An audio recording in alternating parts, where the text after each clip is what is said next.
You're now watching Showbiz Now, your daily showbiz update.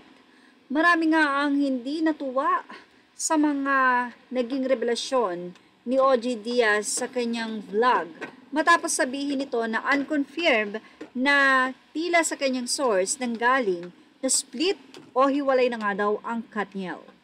Kaya naman ang mga Katniel fans ay hindi maitagong madismaya kay OG Diaz. Ang ilan ay sinabi pa na tila kumita ng araw itong si OG Diaz sa pagbablog sa pagsasabi na hiwalay na nga ang Katniel or si Catherine Bernardo at Danielle Padilla. Saan nga ba nanggaling ito? Matapos nga na magsalita hinggil sa unconfirmed split ng Katniel, narito naman ang ibinahagi ni OG Diaz sa latest or previous vlog niya.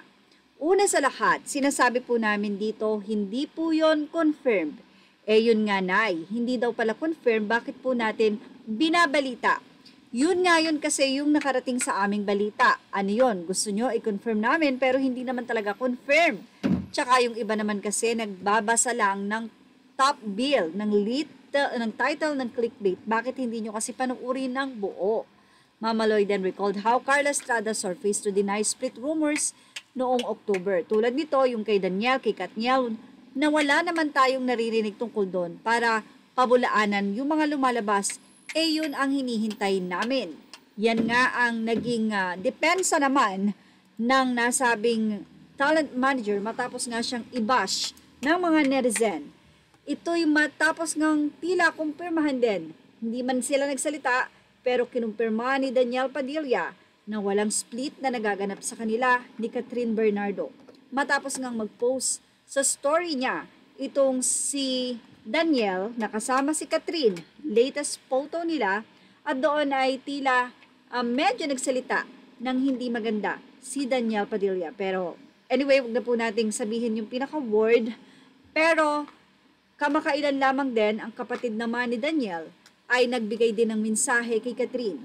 Sa latest post ni Catherine kung saan nag-trip or siya ay umalis, makikita sa comment section na nag-thank you ang kapatid nitong si Danielle Padilla na si Maggie Ford at sinabi nito na thank you.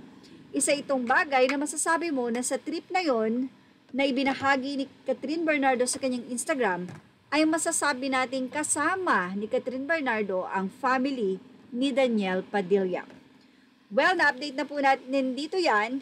Isang bagay na pagkukumpirma din ni Maggie Ford na walang split up or break up nangyayari sa kanyang kapatid or Kuya Daniel at sa kanyang ate Catherine. Well, ano po masasabi nyo about dito? Ilagay na ang opinion sa ating comment section. Images are all credit to the rightful owners and thank you for watching Showbiz Now.